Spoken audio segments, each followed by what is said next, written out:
fundamentais, assim, né, de tudo do que a gente está coletando.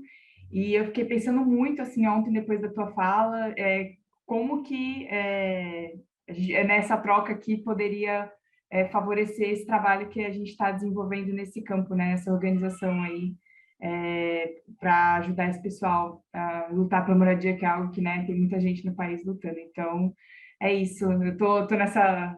não estou trabalhando ainda nessa área, né, de inovação social, é uma vontade que eu tenho de futuramente, né? Eu acabei de ser mãe, então estou nessa fase aí de transição, licença maternidade e tal, mas já estou com a cabeça aqui já pensando em algumas coisas aí para no futuro tocar com esse pessoal também. É isso, obrigada. Legal, Dani, obrigado. Tudo bem, se mais alguém quiser ir tentando falar, Jaque, quer ir falando enquanto o Ali vai tentando? Posso Se falar? Estou apresentar, aqui por favor, obrigado. economizando bateria. Me desculpem que eu não Sim, estou com a câmera ligada para aproveitar ao máximo, que eu estou quase sem tudo bateria. bem. Mas eu sou aluna de doutorado, né, numa pesquisa de facilitação e aceleração de cultura analítica, né, então eu venho estudando bastante os desafios dessa alfabetização de dados, e por isso também me encanto com o propósito da SGB e venho acompanhando já nos últimos 2 anos, que eu conheci. Então, o programa eu conheço um pouco, tenho conhecido mais, né, estou mais próxima agora da equipe para poder analisar o comportamento dos alunos, e o propósito nessa turma em especial me interessa muito, porque é um enorme desafio, né, então, eu realmente admiro muito a sua jornada, a sua história, e espero poder comprovar com os dados também o quanto que o cidadão de dados ajudou essa população, né, e vem ajudando e aprendendo mais a cada turma. Parabéns. Obrigado, Jaque. Eu vou ler... Ali, você conseguiu? Vê aí se você conseguiu. Cara, não. Se você quiser botar no chat, e aí eu aproveito e já leio aqui o que a Beta, a Beta ou a Beta, não sei, escreveu. Olá, vou me apresentar por aqui, faço parte do Instituto Compassos e estamos trabalhando em parceria com a comunidade da Serrinha na realização de uma horta urbana agroecológica. Ah, muito legal. E a Jéssica colocou aqui, gente, quando a gente tem outras pessoas perdidas, vem para cá, o link não estava direcionando. Ah, tá, e eu deixo com o Kleber. Obrigado, Jéssica, por avisar. Legal, Beta. Não, ali, depois, se você quiser botar aí, mas muito bom, gente, acho que o que vocês falaram, assim, né, acho que acho que a Jaque tem uma perspectiva mais, né, acadêmica, tentando entender, a Daniela está vendo as possibilidades aí enfim, na luta por moradia, e eu acho que faz super sentido a gente pensar em dados e, enfim, em análise de dados e geração cidadã de dados para a gente poder falar sobre vários aspectos. Por exemplo, a coisa da luta por moradia, eu lembro que é uma questão, eu lembro que sensibiliza, né, acho que grande parte da sociedade, e eu lembro que uma coisa que chamou muito minha atenção, e aí tem a ver, já dou início à minha apresentação, é uma frase muito simples e muito poderosa, que é que tem mais gente sem casa do que casa sem gente. Né? E, enfim, lógico, eu tive contato isso com o Boulos, e é isso, assim, é uma informação muito potente, né, tipo, dada ali numa frase, mas por trás dela tem que ter uma construção de dados, né? Por trás dela, alguém tem que ter feito, enfim, com todas as dificuldades que tem, mas, enfim, alguém tem que ter feito essa conta, né? Quantas pessoas estão sem moradia, mais ou menos, e aí cada pesquisa, né, tem a sua dificuldade técnica. Eu imagino que, por exemplo, fazer uma pesquisa sobre pessoas, enfim, luta de moradia e pessoas em situação de rua já é uma outra, sabe? Muito difícil fazer uma pesquisa tecnicamente sobre isso, né? Por conta da rotatividade, enfim, tem várias questões aí que a gente não vai lidar especificamente, né, hoje na apresentação, mas que, enfim, vários outros desafios compartilhados a gente vai conseguir ver aqui. E, enfim, foi necessário fazer essa análise de dados, né, foi necessário fazer essa coleta de informação usando dados públicos, né, dados oficiais, mas também usando dados, né, de pesquisas que não necessariamente partem a partir do Estado, para a gente conseguir construir essa frase tão simples, tão poderosa, que, enfim, serve ali como motor, né, para a mudança social, né, como argumentativa, como forma de engajamento. E aí eu vou ler só a apresentação do Ali antes de entrar aqui na minha apresentação. Eu sou o Ali, de São Paulo, faço parte da Fundação um BI, ou BI, não sei, uma instituição social que trabalha para facilitar o ensino na escola pública por meio de tecnologia. Ah, ótimo. Também faço parte dos Meninos Bons de Bola, um time formado por pessoas trans de diversos lugares periféricos da região metropolitana de São Paulo. Show, Ali. Obrigado, viu, por ter se apresentado aqui também. Galera, eu vou compartilhar então com vocês minha tela aqui. Vamos começar um pouquinho a apresentação. Por favor, me interrompam, façam perguntas a qualquer momento, a qualquer hora. Enfim, estou à disposição. Então, o título dessa oficina... Oi. Só um pouquinho parênteses que eu perdi ali. Vai, Kleber. Bolos ali, você consegue repetir ele para mim, fazendo por favor? Sim. Tem mais gente sem casa, né, do que casa sem gente. Não sei se é exatamente esse termo, mas é isso, assim, a frase é essa, né? Não é isso, Daniel? Não sei se de repente, Dani, se você já ouviu também, se está errado. É isso, gente. Então, vou continuar aqui. Quem chegou depois, quem for chegando, quiser se apresentar pelo chat, fica à vontade, tá? Depois a gente vai vendo aí, vai construindo essa nossas 2 horinhas mais ou menos aí conversando. Então, o título dessa oficina é Nós por Nós, Geração Cidadã de Dados em Favelas e Periferias. Primeiro de tudo, vou me apresentar, né? Além um pouquinho do que já foi dito. Então, eu sou pesquisador, né? Eu pesquiso basicamente políticas públicas, enfim, estatísticas e com foco em desigualdade, né? Eu sou, enfim, minha graduação inicial, e aí é bom porque a gente vê os caminhos da vida, né? Eu me formei em Relações Internacionais pela PUC-Rio, fui prounista lá, então, cotista prounista, fiz mestrado em Ciência Política no IESP, que é o Instituto da UERJ, e agora sou graduando, né? Estou fazendo a minha formação ainda em Estatística na Escola Nacional de Ciência e Estatística, ENSE, que é o órgão de ensino do IBGE. E, enfim, acho que a minha formação e a minha história de vida tem muito a ver com as coisas que eu escolhi, né, estudar, assim. É isso, eu sou, como eu estava dizendo, eu fui criado em Niterói, né, na zona norte de Niterói, no subúrbio, ali, enfim, várias regiões, várias, enfim, trocas de favelas, e, enfim, ao longo da minha vida eu fui vendo e pensando que as oportunidades que eu fui ganhando e que eu fui, né, os passos que eu fui galgando, eles vieram por meios de iniciativas, né, que são políticas públicas. Então, eu estudei em escola pública, né, eu fiz pré-vestibular também comunitário, eu fiz ensino médio por causa de uma política pública de, enfim, fomento, né, e de ampliação do ensino superior. Então, enfim, de 2, na verdade, né, o ProUni e as cotas. Então, a minha vida toda foi meio que formada, assim, né, as coisas que eu fui alcançando estão muito relacionadas com política pública.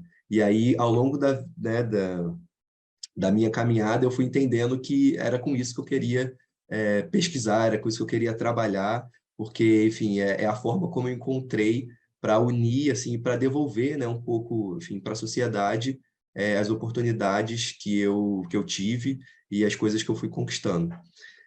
No LabJaca, é isso, eu sou pesquisador, né, olhando aí especificamente para essa parte de dados, então pegando mais coisas quantitativas, análise quantitativa e tudo mais, mas, enfim, como é isso? Como vocês devem saber, organização de favela periférica é sempre correria, então a gente sempre está fazendo 1 milhão de coisas, então também pesquiso na Rede Favela Sustentável, e aí foi legal também que falaram no chat, né, que trabalha com um projeto de uma horta na Serrinha. A Rede Favela Sustentável é isso, assim, né? Na rede a gente trabalha com projetos socioambientais, e a ideia é conectar esses projetos e fazer enfim, fazer intercâmbios, estimular trocas. Então, é um projeto muito poderoso, né? O LabJaca faz parte também dessa rede. Então, enfim, foi uma sinergia super boa e, enfim, sou muito feliz de fazer parte desses 2 projetos. E aí, passando aqui, basicamente, né, só para dar a tônica e a contextualização do que eu vou falar, né? A gente está falando aqui, quando a gente fala de geração cidadã de dados, a gente está falando de um contexto que parte ali de uma ausência seletiva do Estado em determinados territórios, né? A gente fala uma ausência seletiva porque é uma ausência no sentido de políticas públicas que são olhadas para, enfim, educação, para saúde, para lazer, para cultura. Então, em todos esses aspectos, a gente tem uma ausência do poder público, né, e do Estado. Contudo, ela é uma ausência seletiva, porque quando a gente está falando de segurança pública, né, ou melhor, nem de segurança pública, quando a gente está falando de polícia, né, o Estado tenta sempre se fazer presente, né? Então, é esse contexto que a gente está pensando quando a gente está falando de favela, de periferia e também de geração cidadã de dados. Então, parte dessa ausência, né, do Estado e do poder público, ela se dá também na produção de informação, né, e na coleta de dados sobre esse território, né? Então, assim, o IBGE, que é um órgão extremamente importante, que faz um serviço extremamente relevante para a sociedade brasileira, ele tem uma denominação para favela, que são aglomerados subnormais, enfim, uma coisa assim que você já vê que o IBGE não dialoga bem, né, ou tem uma percepção muito específica do que é favela, né? E isso se dá, inclusive, né, isso demonstra, isso tem como consequência uma falta de vários dados, né, de várias informações sobre favela. E, por sua vez, o que acaba construindo, né, reproduzindo imaginários que são excludentes e simplificados sobre a favela. A gente está falando aí de políticas públicas, né, que a gente tem um apagão de dados, né, sobre esses territórios, mas a gente vê também que isso se traduz em uma visão da sociedade como um todo, né, sobre a favela. Então, enfim, vê a favela como um lugar só de carência, né, vê as periferias como um lugar só de violência, né, vê enfim, a população que mora nesses locais só como, enfim, aproveitadores, como não gosta de pagar água, não gosta de pagar luz, né, e tudo isso é uma ausência de informação, né? Isso tudo tem a ver com uma construção de narrativa sobre as pessoas que ocupam esses territórios, né? Sobre as pessoas que vivem e que sobrevivem nesses territórios. E isso ajuda, politicamente, né, a manter desigualdades, né, e a manter, enfim, exclusões, a manter racismo, né, a manter todas essas formas de opressão que a gente conhece. Então, a geração cidadã de dados, ela tá envolvida, né, nesse contexto, né, ela se faz nesse contexto. E aí o que a gente quer, né, com a geração cidadã de dados é isso, é produzir dados a partir da favela, e aí a gente já vai falar mais sobre isso. A gente quer comunicar com impacto, né, esses dados que a gente está gerando. A gente quer comunicar, sobretudo, para a favela, né, também, porque é isso, a gente comunica para a favela, a gente comunica para os nossos. A gente pensa em circulação de saberes também, então a gente comunica para os nossos, né, para a gente, mas a gente circula esses saberes pelo maior número de lugares que seja possível, né, para a gente poder fazer o quê? Mobilização política informada e, enfim, quem sabe, e é a nossa esperança, trabalhar com mudança social. E aí eu falo um pouco do Labijaca, né? E um pouquinho do Jacarezinho, antes de falar do Labijaca, né? Só tem o Kleber do Rio aqui, mas é bom, então é extremamente importante que eu fale isso, né? Fale do Jacarezinho, que é o lugar de onde o Labijaca nasce. O Jacarezinho é uma favela, né? Alguns consideram até um complexo, tá, de favelas. Para um complexo eu diria que ele é pequeno, mas para uma favela ele é bem grande, tá? Que fica na zona norte do Rio de Janeiro, que tem, no último censo, a estimativa é que tinham 40 mil moradores, mas isso em 2012. Então, hoje, a estimativa que se trabalha, né, a Associação de Moradores, enfim, ainda não é o número exato, mas, enfim, eles chegam com uma população ali de mais ou menos 70, 80 mil pessoas. Então, é uma favela muito grande e que é uma favela que tem realmente muitas mazelas. Então, por exemplo, o Jacarezinho está entre os 4 piores, é o 4º pior IDH da cidade do Rio de Janeiro, tá? É a favela que teve, né, a chacina mais sangrenta da história do Rio de Janeiro, né, ano passado, um pouquinho mais de um ano. Mataram 28 pessoas no Jacarezinho. E então, assim, o Jacarezinho é marcado por esse conjunto de histórias, né, por esse conjunto de condições. Mas também o Jacarezinho tem muita potência, né? O Jacarezinho é um lugar onde nasceu, né, de onde veio o Labijaca, um laboratório de dados e narrativas, né, favelado, da favela e para a favela. O Jacarezinho também tem uma série de outros projetos. Tá? O Jacarezinho é um mercado de moda super grande, tem muito comércio no Jacarezinho. E, enfim, tem lazer no Jacarezinho, tem uma série de coisas que fazem daquele território também potência, né? E das pessoas que vêm daquele território sendo potências. E isso é uma coisa que o Labijaca, né, e que eu acredito que todo território favelado periférico quer, hoje em dia, dizer, assim. É lógico que a gente parte de condições que são muito ruins, né? Isso não deve ser, de forma alguma, negligenciado. Mas a favela não é só isso, né? A favela é potência, né? A favela é potencial, a favela está aí para crescer, para contribuir, né? Então, surgem na favela diversas tecnologias de sobrevivência, né? E isso pode ser aproveitado também pela cidade, pelo restante da cidade. Então, continuando, o LabJaca, ele nasce ali em 2020, né, em uma campanha, que tem aqui essa fotinho, o Jaca contra o Corona, né, porque a gente viu que, enfim, a questão da segurança alimentar estava gritante na favela, e, enfim, agora a gente sabe, né, o Brasil tinha voltado com o mapa da fome, então uma série de questões, né, nacionais e que no Jacarezinho estava se fazendo muito presente também. Então, uma série de organizações se reuniram, organizações locais, para fazer uma distribuição de alimentos.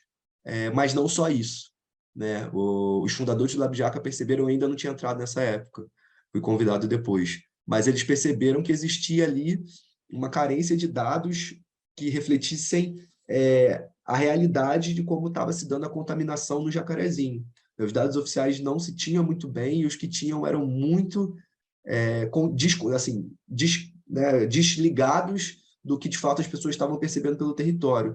Então, já ali nessa distribuição de cestas básicas, começou uma coleta de informações sobre, primeiro, quem eram as pessoas que estavam vindo receber, né, essa alimentação. Então, para a gente já saber ali quem eram os afetados, assim, de forma mais primária pela situação de insegurança alimentar, pela fome, mas também a gente ia fazer perguntas referentes enfim, a Covid, né? Então, se você já teve sintomas, se alguém da sua casa teve, se conhece alguém que tenha, enfim, falecido por decorrência da Covid, complicações. Então, foi ali, né, que se percebeu que isso não era uma coisa específica da Covid e que existia uma necessidade de que esse trabalho fosse continuado, né, para outros aspectos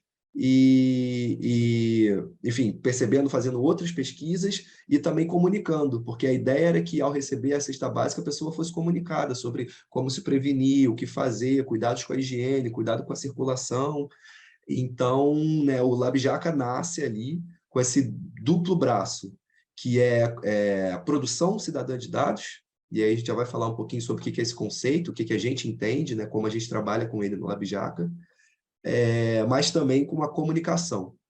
E é isso, com a comunicação favelada, com a comunicação periférica, com a comunicação para os nossos. Então, é daí que vem o LabJaca.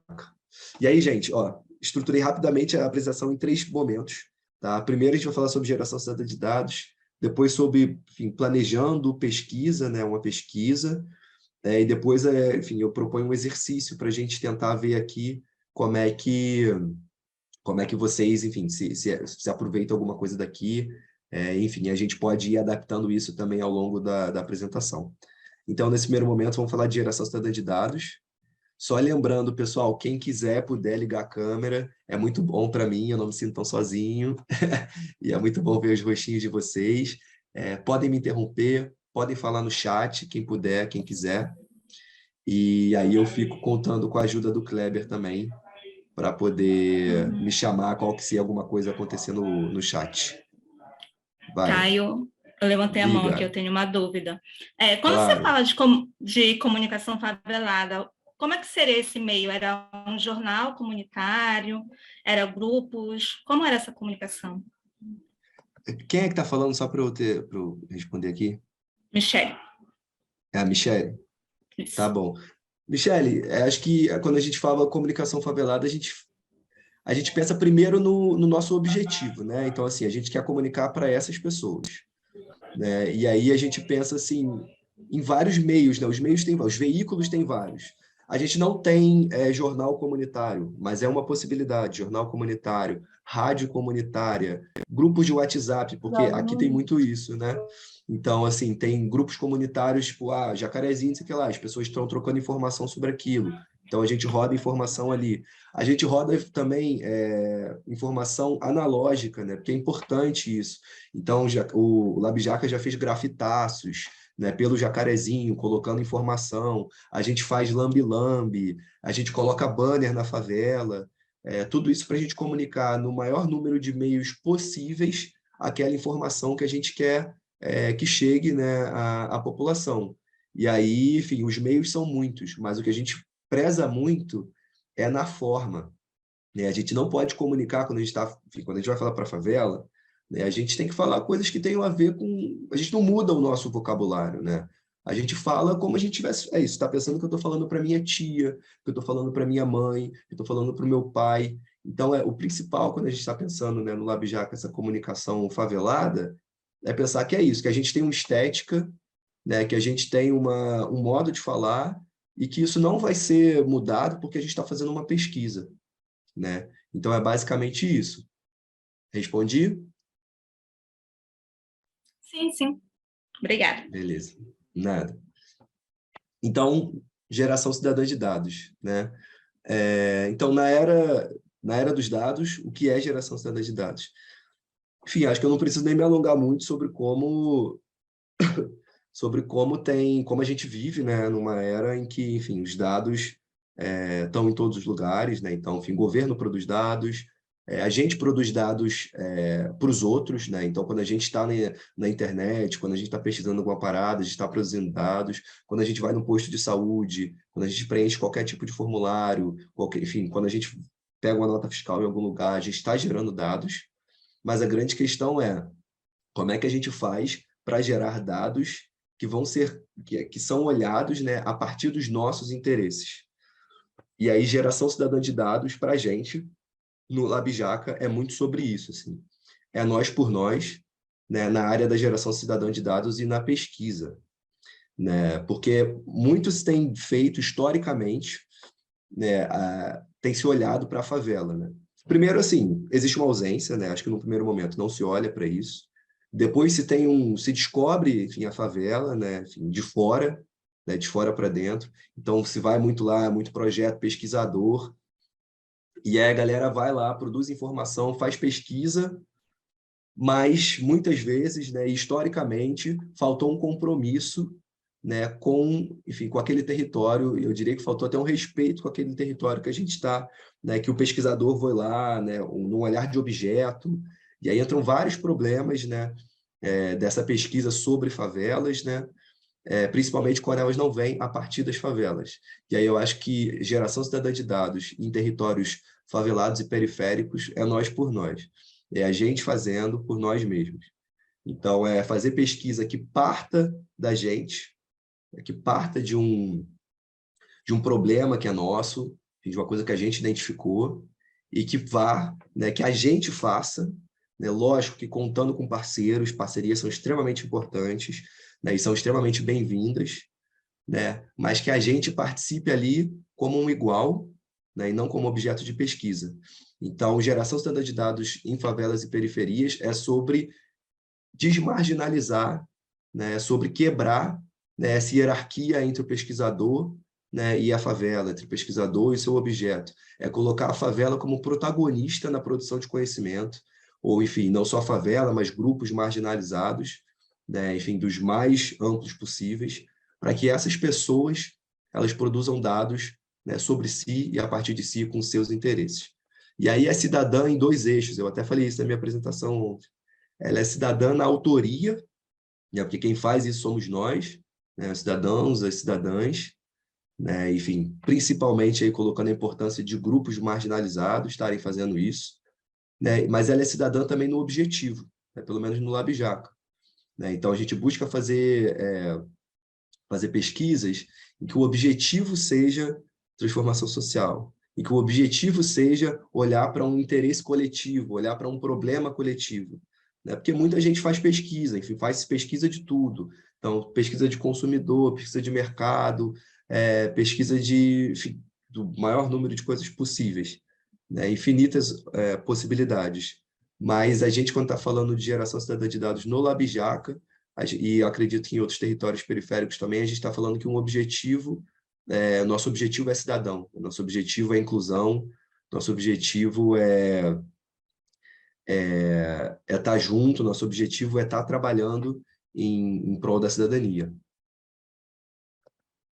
E aí eu botei aqui pontos em aberto, que eu não tenho muita certeza e aí eu quis compartilhar com vocês, né? Então, geração cidadã de dados é só com produção de dados primários? É uma coisa que eu fiquei refletindo, assim, ou seja, na academia, na pesquisa, né, as pessoas falam muito em pesquisa, né, de fonte primária e fonte secundária. A ideia de fonte primária é que você está indo na informação quase que crua, assim, né? Você está indo no arquivo, você está indo no dado oficial, você está indo, ou no dado estatal, você está indo diretamente ali na fonte da informação. E a pesquisa, né, de fonte secundária, a gente trabalha com outras pesquisas, a gente trabalha com outros artigos, né, com jornais. Então, são pessoas que já compilaram a informação e aí você reutiliza aquela informação, enfim, de acordo com seus propósitos. E aí eu fiquei pensando, né, se geração cidadã de dados ela se dá só no eixo quando a gente, né, como coletivo, produz uma pesquisa que é nossa, autoral, que a gente está falando ali a partir do nosso território, ou se ela também ou pode ser considerada, quando a gente usa fontes que já estão por aí.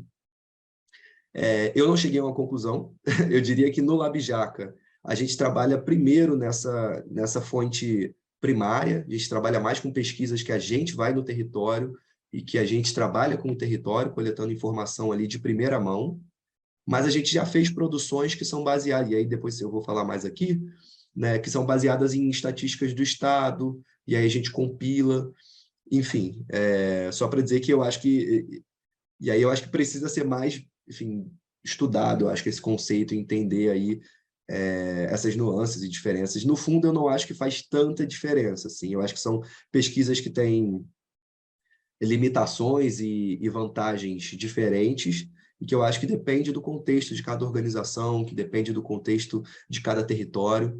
Tá? Então, eu queria, enfim, colocar isso aberto assim para vocês. E vou dar exemplo desses dois tipos de pesquisa, para vocês terem uma ideia. E aí, a outra questão que eu coloquei, que eu quero falar, e que é muito importante, é sobre a relação entre geração cidadã de dados e as estatísticas oficiais. Né? A gente tem aí oficiais é até um vício muito ruim, tá, gente? E aí os meus colegas estão sempre me corrigindo, eles falam assim, cara, estatística estatal, né? Porque, enfim, a gente trabalha, né, quando a gente coloca o rótulo de oficial, isso ganha muitas vezes uma questão de verdade, né? E uma hierarquia em relação a qualquer outro tipo de conhecimento, que muitas vezes se contrapõe a isso. Né? Então, acho que a primeira coisa que eu queria dizer é que geração cidadã de dados e as estatísticas estatais, elas não precisam sempre concorrer, né? Não é sempre uma contra a outra. Primeiro porque as estatísticas estatais nem sempre cobrem, e aí eu diria que é o caso, nem sempre cobrem grande parte dos desafios que a gente, como organizações locais faveladas, queremos colher. Né? Então, muitas questões não são coletadas pelo Estado, e aí o nosso papel como organização local é coletar essa informação e fazer a denúncia, inclusive, por vezes, solicitar ao Estado que faça uma pesquisa, que isso caiba em uma agenda governamental, enfim, para que isso seja coberto, porque é aquilo, né? O Estado tem uma burocracia, né? Tem um recurso que organizações locais dificilmente, ou enfim, nunca terão. Então, existe esse lado que é trabalhar, né, nas lacunas do Estado. Né? E a gente faz muito isso no LabJaca. Mas existe um lado também de contraposição. Tá? E aí isso acontece de fato. E aí eu uso um exemplo, por exemplo, do saneamento. Né? E aí eu uso um exemplo de uma organização parceira nossa que tem um trabalho muito legal, que é o pessoal do Data Lab. Eles têm um trabalho, né, voltado para saneamento básico, né? O COCOSAP, que eles chamam. Porque nos dados oficiais, eles são da Maré. O Complexo da Maré tem quase zero assim, problema de saneamento. Sabe? Quando se olha nos dados oficiais, os problemas assim, é como se o saneamento não fosse um problema para o morador da Maré. Só que basta você entrar na Maré, em qualquer outra favela, que você sabe, né, que você sente, né, no cheiro, muitas vezes, em determinados lugares, que ali tem um problema nítido de saneamento. Então, nesses casos, também dá para se trabalhar a geração cidadã de dados numa perspectiva de contraposição de denúncia a estatísticas oficiais.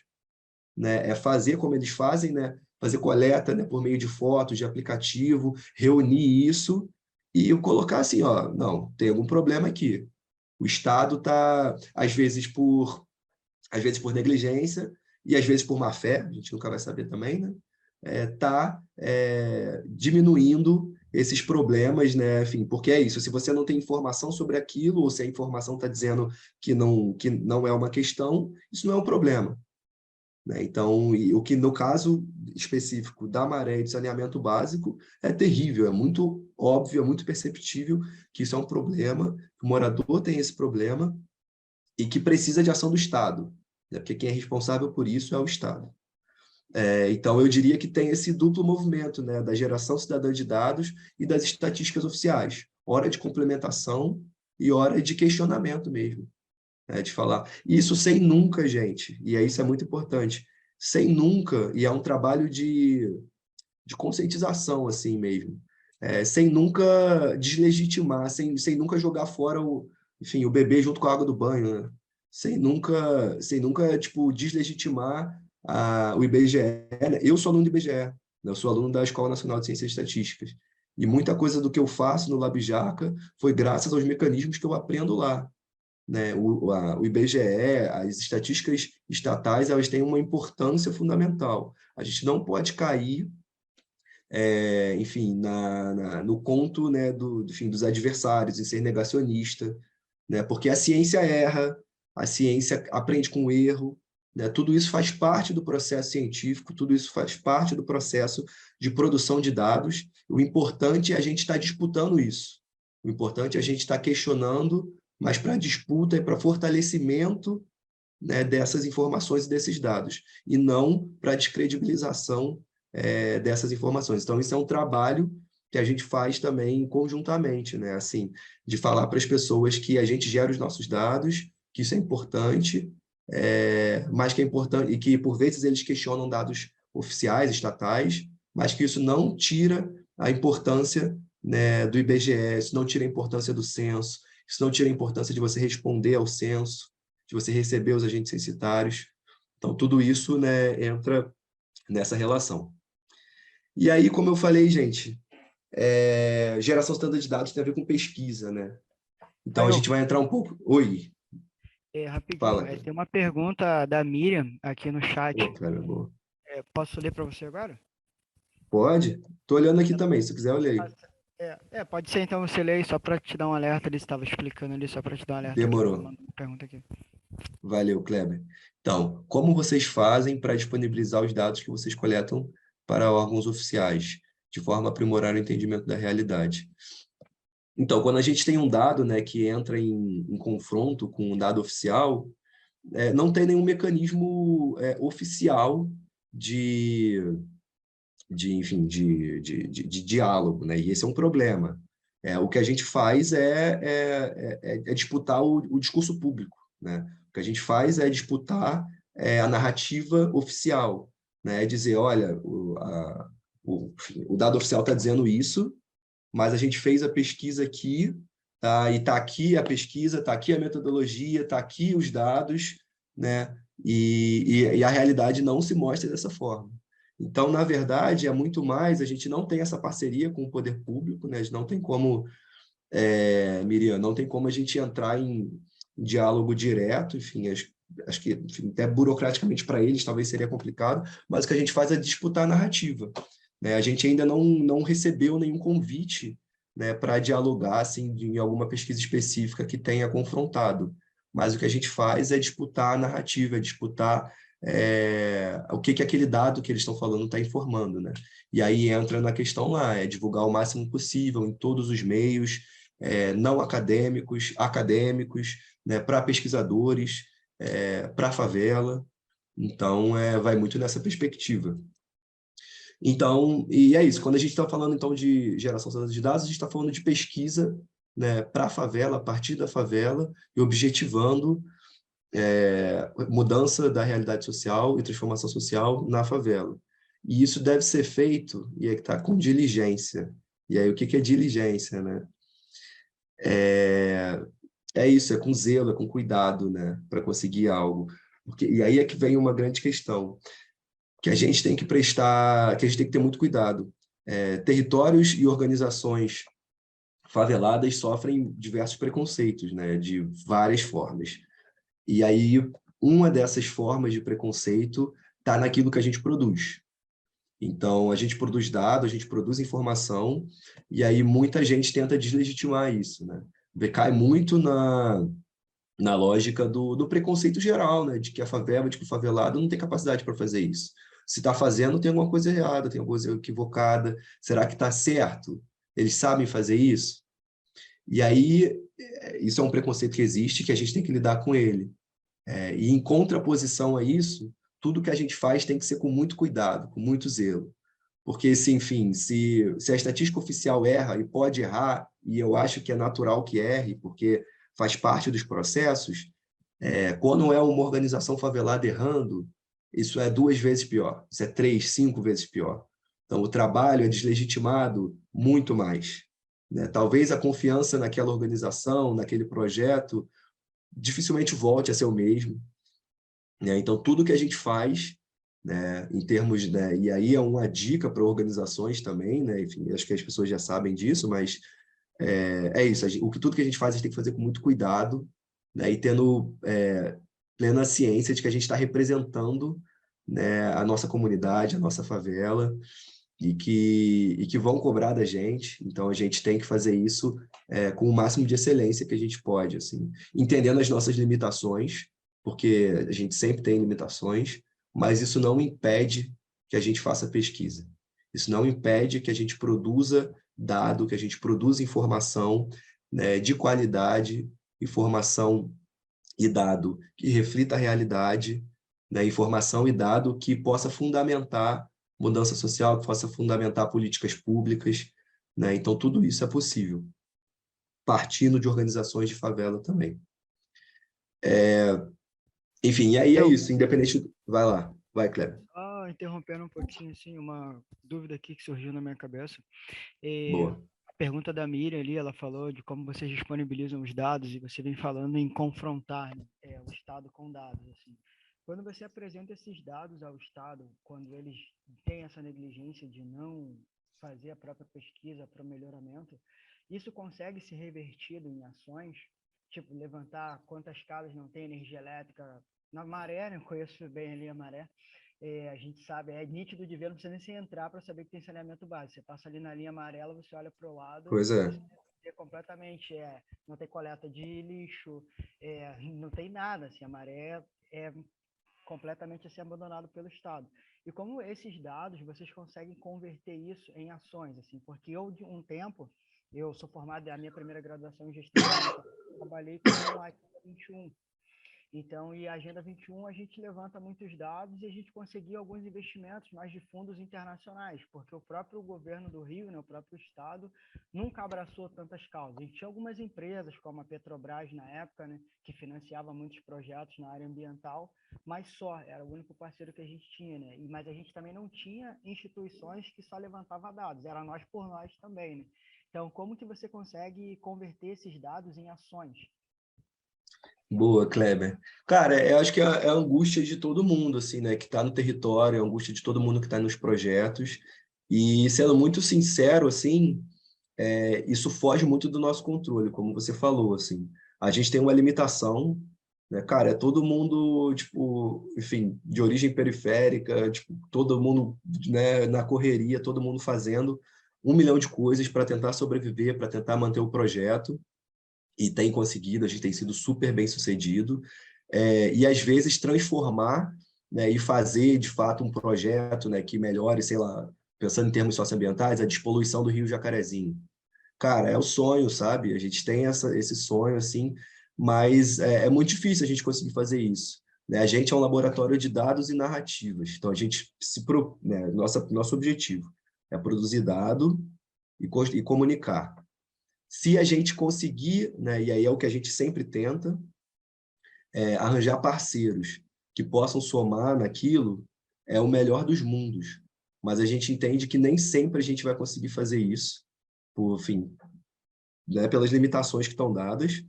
E, enfim, podem ser parceiros ou que o próprio Estado faça isso.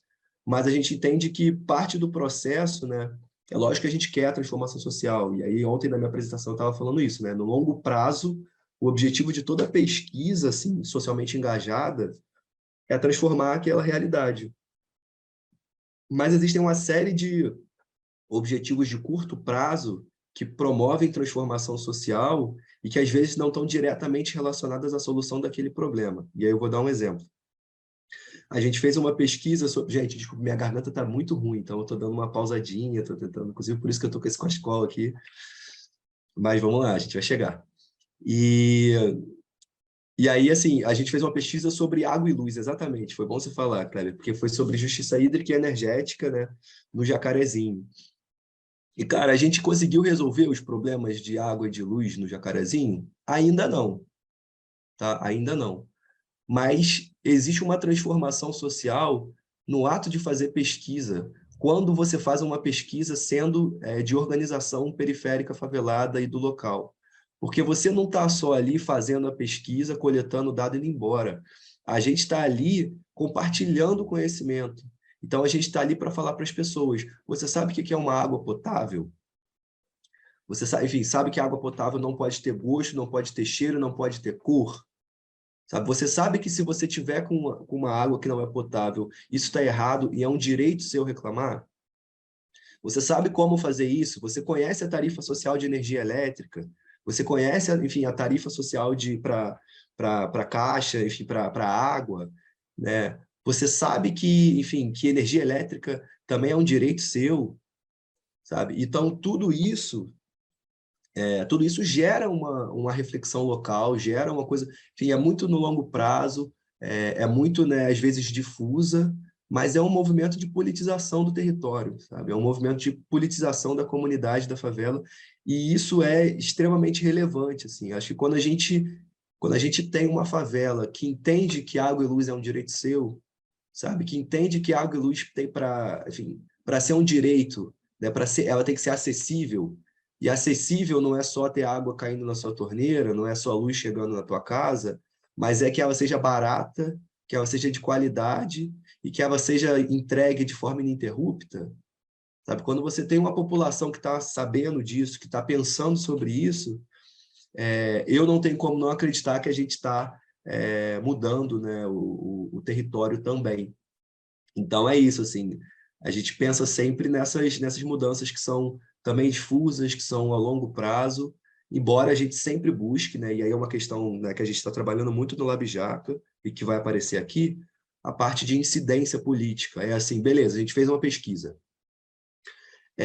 O que a gente pode, então, a partir do território e a partir do que a gente viu, o que a gente pode propor?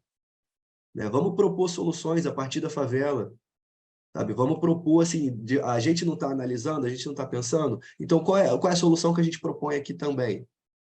É lógico que, enfim, as autoridades, o poder público, têm obrigação de refletir sobre isso, mas a gente, como favelado, como favelada, como periféricos, suburbanos, a gente pode, né? E eu acho que a gente deve, né, participar das soluções da cidade, né? E a gente deve ser ouvido, né, para que as soluções que a gente propõe, para que elas possam ser também implementadas, né, para que elas possam... A ideia do LabJaca é muito isso, né? É propor política pública a partir da favela também, porque não dá para, de novo, só ser cliente, não dá, de novo, só para né, ser passivo, né? Isso já passou. Né? Hoje enfim, a gente sempre falou, mas hoje acho que tem um movimento maior, né? Tem um movimento mais robusto de oferecer, né, as nossas propostas também. Então, acho que eu iria por essa resposta, sim. E aí, nessa pesquisa foi legal, de justiça hídrica e energética, porque teve uma proposta concreta para outro território. Foi uma pesquisa que deu em 15 favelas, tá, Kleber? E aí, 3 delas foram de Mesquita. E aí a prefeitura de Mesquita entrou em contato com a galera para ver o que é possível fazer. Então é isso, a nossa esperança é sempre essa. Né? A nossa esperança é sempre divulgar, é sempre bater, é sempre buscar ali a incidência, buscar os parceiros. E aí quando tem espaço, a gente se propõe, né? A gente vai criando esse espaço também e vai estar sempre propondo ali. Aí a gente teve uma reunião, assim, como eu estava coordenando um pouco o projeto, eu participei, e aí era para Mesquita, então tinha a Prefeitura de Mesquita e o PROCON de Mesquita, né, e a Defensoria. Então, teve uma reunião para pensar o que era possível fazer a partir da pesquisa. E esse é o sonho de toda pesquisa, né? é o sonho, enfim, é a nossa esperança, e é para isso que a gente luta, né, em todas as nossas pesquisas. Pessoal, então vamos passar aqui. Acho que todo mundo aqui meio que conhece, tem uma ideia de pesquisa, então eu posso passar até mais batido assim, sobre essa coisa do planejamento da pesquisa, né? Eu coloquei alguns pontos assim, só para, caso enfim, o perfil fosse de uma galera que está querendo formação nessa área, né, para que isso fosse feito com mais calma. Mas, enfim, então quando a gente está falando de geração cidadã de dados, a gente está falando de pesquisa, né? A gente está falando de produzir uma pesquisa a partir desses territórios.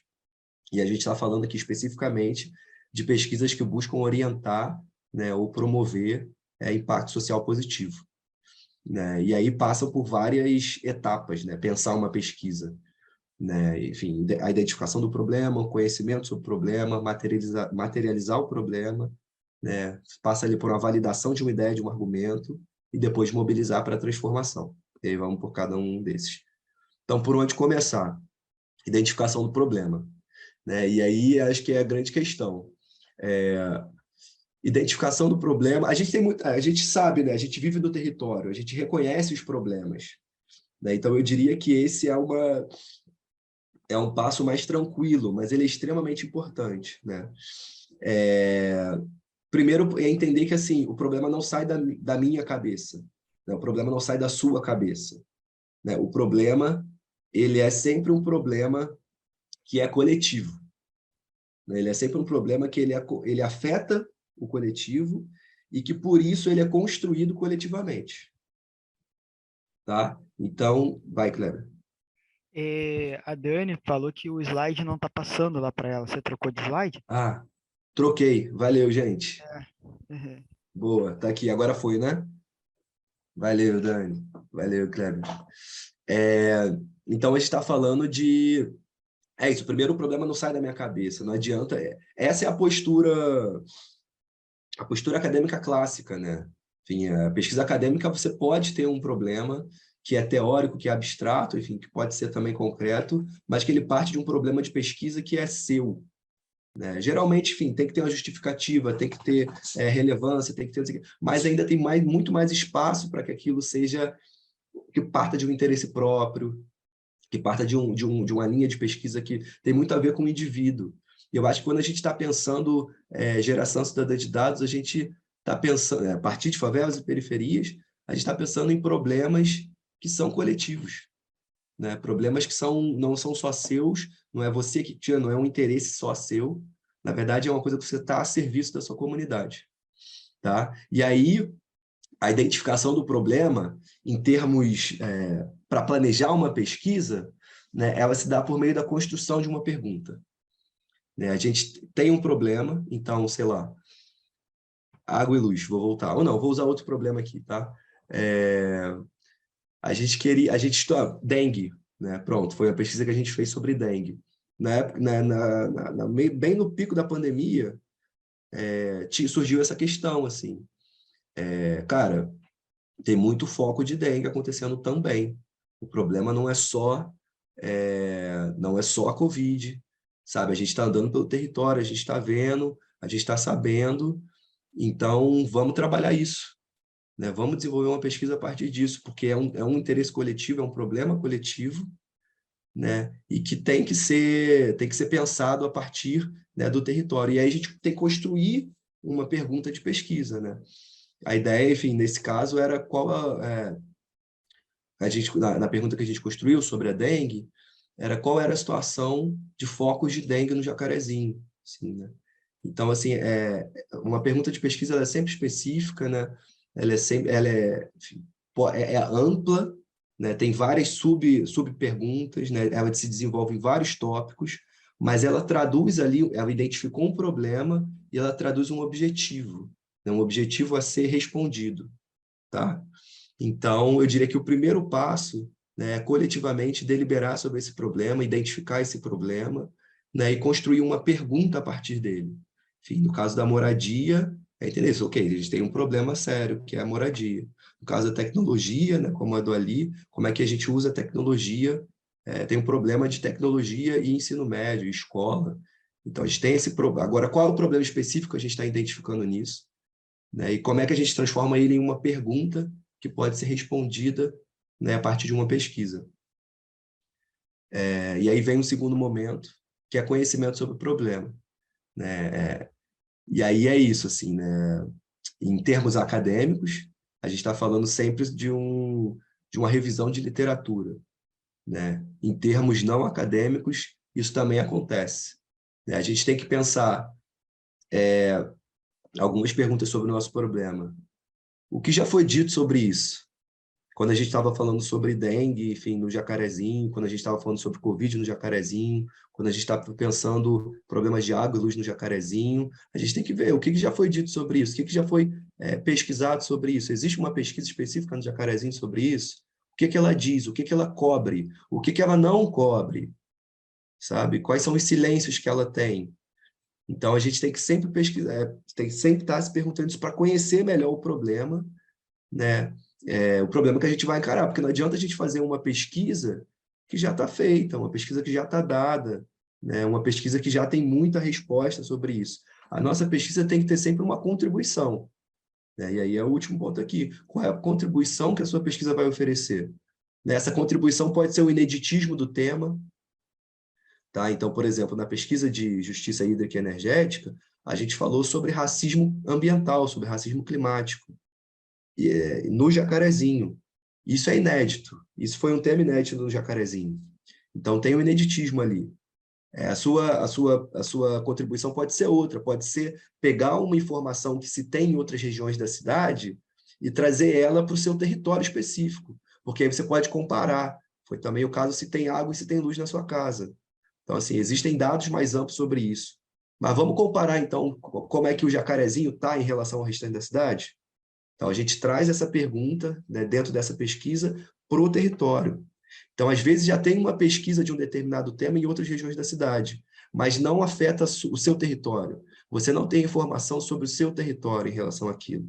Essa pode ser uma contribuição da sua pesquisa. Replicar ela no seu território, para poder comparar com o restante da cidade, que, afinal, é isso, né? Quando a gente fala de favela, a gente está falando também de marginalização, e a gente denuncia essa marginalização. Para denunciar a marginalização, a gente tem que comparar. Então, a gente tem que produzir dados sobre aquele território também. Aí aqui, né, a partir disso, né, depois disso, a gente tem a materializar o problema, né, e aí materializar o problema é a partir de dados. Né? Quando a gente coleta, né, os dados, né, a gente pode... o que é um problema muito abstrato, o que é... porra, não tenho água, porra, tá faltando muita luz, tá não sei o quê, bererê. Tá, mas espera aí, para quantas pessoas está faltando? Vamos materializar isso, para a gente poder jogar isso e falar assim, ó, o que é um caso nessa pesquisa que a gente fez, estou com ela bem fresca na cabeça porque é a última que saiu. A gente percebeu que várias paradas importantes, mas ó, primeiro, que mais de 30% das famílias, né, dos territórios que a gente fez a pesquisa estão em situação de pobreza energética. Então, elas gastam mais de... Pobreza energética grave. Então, elas gastam mais de 10% do seu salário, da renda familiar, em conta de luz. Né? Só 1/3 das famílias está com a conta de luz dentro do que é considerado recomendado para o orçamento familiar. Então, como é que você vai pedir para a favela pagar a luz assim? Sabe? Não vai acontecer. Não vai acontecer. A gente tem que ter um outro olhar sobre luz na favela. Tem que ter tarifa social, enfim, tem que ter uma tarifa social que seja mais divulgada, porque as pessoas não conhecem. Então, outro dado que a gente pegou também é isso. 25% das famílias bebem água com cheiro, bebem água com cor, bebem água com gosto. Então, são coisas assim que não é só... na minha casa tem, na minha não tem, fica muito vago, né? O poder de pesquisa quantitativa é trazer isso. Não, ó, de 100 famílias, X% tem esse problema. Sabe? Entre 100 pessoas, entre 1.000 pessoas, tantas estão sofrendo esse problema. Esse é um problema que tem que ser atacado pelo poder público. Esse é um problema que tem que ser resolvido. Né? Então, o bom das pesquisas a relevância de fazer pesquisa é isso, é materializar materializar questões que às vezes ficam muito difusas. Kleber, tem mais um ponto aí para mim? Tenho. Fala aí. Então, você falou ali da questão do dado, você falou de casas sem energia. É engraçado, assim, quando eu morava no Rio, né, sempre esses dados saem no RJTV segunda edição ali, né, aquele jornal ali das 7. E sempre se falava muito do número de gatos, de ligações clandestinas, né, na favela. Nunca falava das pessoas que não têm condições de pagar energia. Sempre falava das pessoas que estavam roubando energia.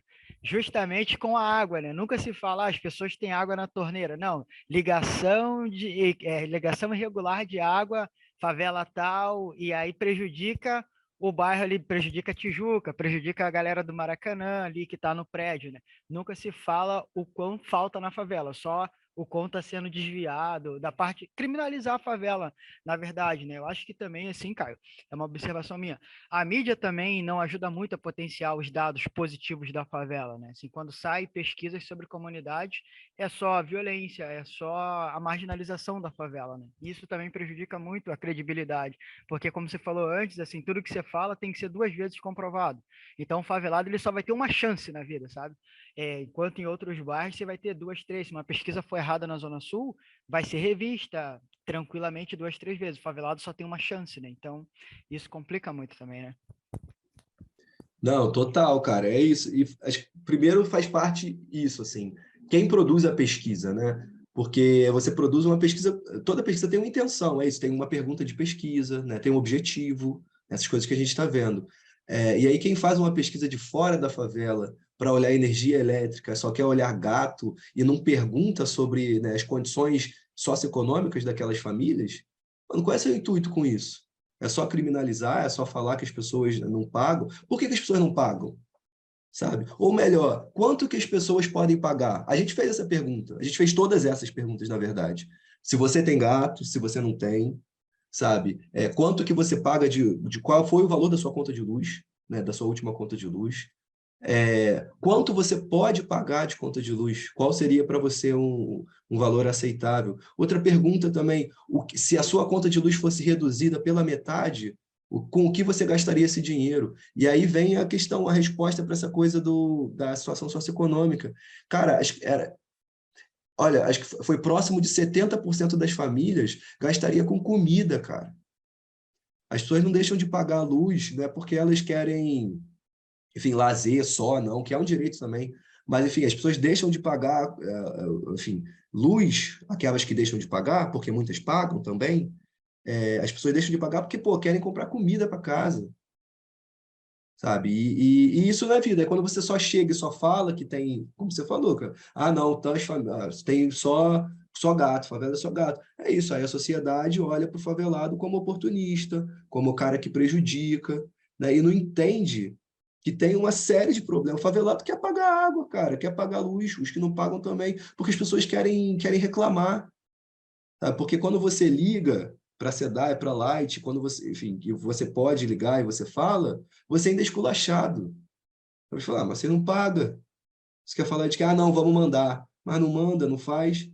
Aí quer dizer, é muito complexo isso, né? Tem que ver a condição daquela família de pagar ou não, tem que ver a qualidade do serviço que ela recebe ou não, né? Para poder valer a pena pagar. Porque assim, se eu não recebo serviço de qualidade, se quando eu tento recorrer àquele serviço que eu pago, eu não sou atendido, não existe nenhum incentivo para eu para eu me normalizar, para eu entrar, pagar tudo direitinho. Então, assim, é uma série de complexidades que essas pesquisas não fazem. E eu acho que a ideia de fazer geração cidadã de dados é isso, é mostrar que a favela é um lugar complexo, como todo outro, como todos os lugares são complexos, sabe? E a gente tem que mostrar isso, a gente quer desmarginalizar, né? A gente quer mostrar o que a gente é a partir da gente.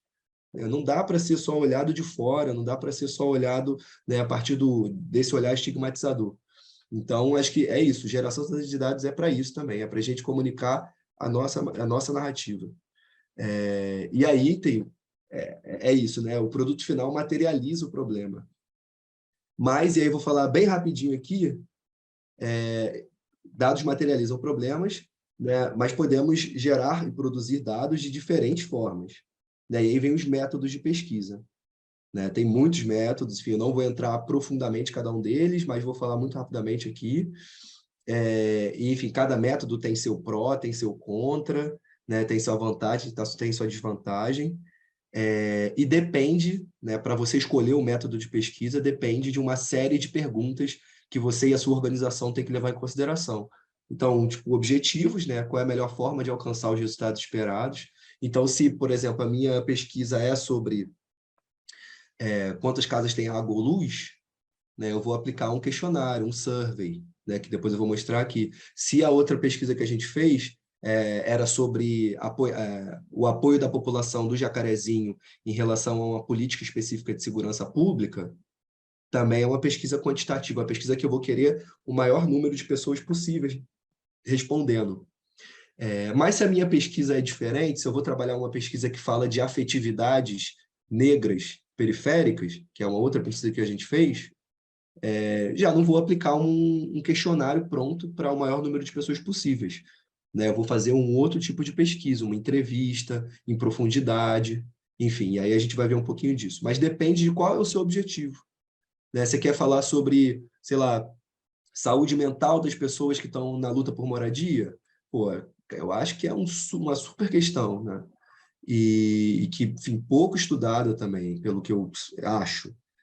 Mas aí a sua metodologia de pesquisa vai ser uma. Outro ponto que você tem que olhar para escolher o método de pesquisa, os seus recursos, né? Qual o orçamento, qual a estrutura e o pessoal disponível. Porque a gente lida com o mundo real, né? E o mundo real tem suas limitações, mano.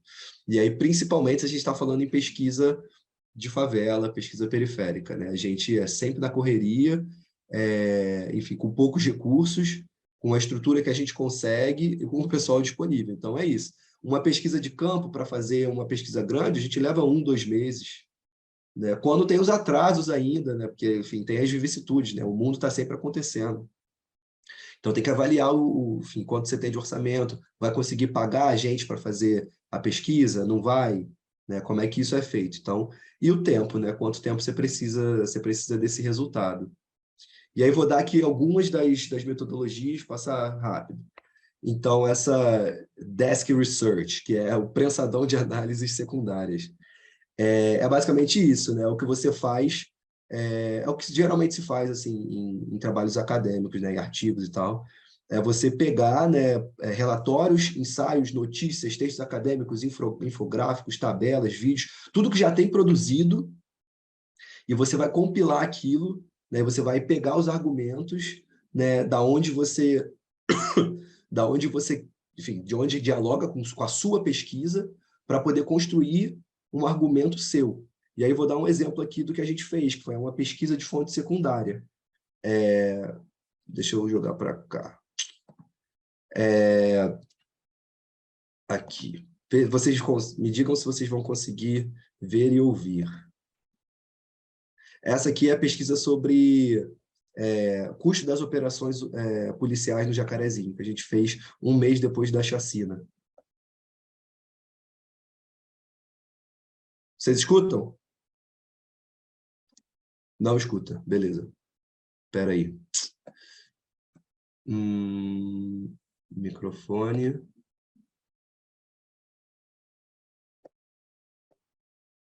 Vê agora. Não? Calma aí.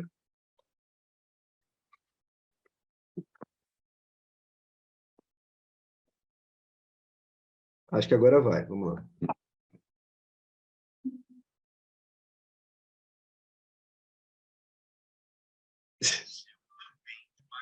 Não. Agora estava indo, mas com um Tava pouquinho indo, de mas ruído. e bem baixinho também. Bem baixinho. Tá, mas dá para ouvir ou tipo, não vale a pena? Solta mais um pouquinho só para a gente fazer um É. teste aí. Tá, vou aumentar tudo aqui.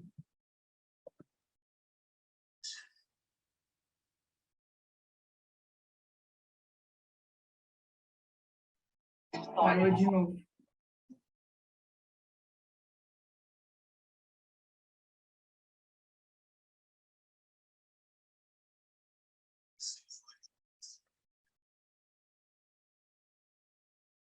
Tá.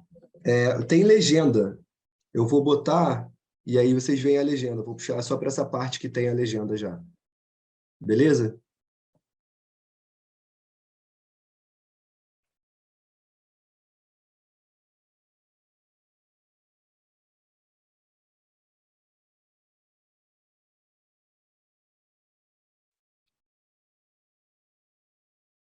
Dá para ler?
É um dos festivais.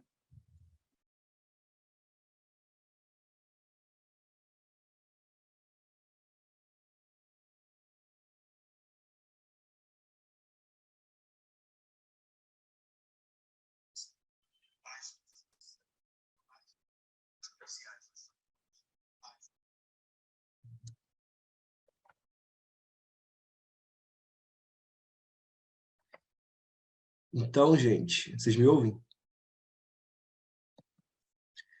Fala comigo aí, Kleber, só para eu ver se está aqui no meu fone. A gente te ouve sim. Tá me ouvindo? Te ouço. Aí, beleza.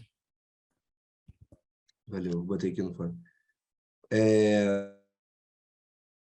Uma pesquisa que a gente fez como de fonte secundária. Assim.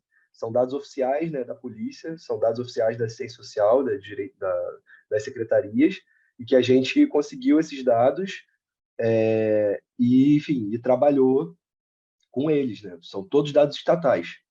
Né? A única diferença aí é isso, né? Como a gente usa isso. Né? Qual é o nosso objetivo? E aí é que tem uma questão que a gente até fala no Abjaca, assim. A gente tem um termo que a gente usa de metodologia de cria. E aí a gente ficou assim, porra, mas a gente faz pesquisa também usando o método acadêmico, né? Então, assim, qual é a nossa diferença? Qual é a nossa inovação? E aí foi muito bom que aí tem um texto que um amigo compartilhou, que se separa método e metodologia. Método são essas coisas que eu vou falar aqui, tá? Tá escrito como metodologia, mas nesse texto a separação é a seguinte: método é como você coleta os dados. Então eu posso coletar os dados através de um questionário, através de uma entrevista, ou enfim, fazendo pesquisa de fonte secundária. Então os métodos são vários, né? E os métodos são dados, têm regras, são métodos acadêmicos e tudo mais, beleza. Metodologia tem a ver com as perguntas que você faz, tem a ver com como você usa os métodos, a partir de onde você pesquisa. E aí, né, depois, tendo essa diferenciação, a gente entendeu que é isso, beleza, é isso. Nossa metodologia a gente cria, porque a gente pensa a partir desse lugar. Sabe? A gente faz perguntas de pesquisa a partir desses lugares. Então, a gente tem uma metodologia que é diferenciada. Apesar da gente usar muitos métodos acadêmicos, o nosso olhar sobre isso é diferente. Então, a nossa metodologia é diferente. E aí, enfim, dando continuidade aqui, né, tem vantagem e desvantagem nessa análise de dados secundários, né, enfim, a partir de dados já produzidos por outras pessoas. As vantagens, né, que baixo custo, diversidade de fontes, tem muito por aí, se procura em base científica, base, né, periódico, acadêmico, universidade, biblioteca. É mais rápido, né, você senta e lê e produz as coisas, né, enfim, e você tem acesso a hipóteses e conclusões que são de outras pessoas, e você analisa, enfim, e exteriores, né, já dadas, já com tempo, e aí você está olhando meio que sempre para o passado. Então, isso é uma vantagem. Mas tem fragilidades também, né? É isso, é um retrato do passado, né? A checagem das fontes é importante, você está vendo de onde é que você está pegando essa informação, porque se você está usando uma fonte, né, alheia, você tem que ter algum tipo de confiança nisso, naquela pesquisa. E, enfim, e viés de análise também, enfim, dependendo das fontes que você usa, né, você já está usando, né, um trabalho feito por outra pessoa. Outra metodologia, outro método de busca, né, de dados, você tem as entrevistas em profundidades, ou enfim, escutas individualizadas, que é o que a gente fez na pesquisa de masculinidades negras e periféricas.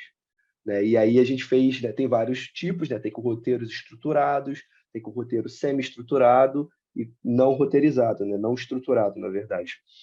A estruturada é que você tem perguntas específicas, né? Você tenta cobrir ali o tema com o maior número possível de detalhes, né? Você pode comparar de forma mais direta as respostas entre as pessoas que responderam a pergunta.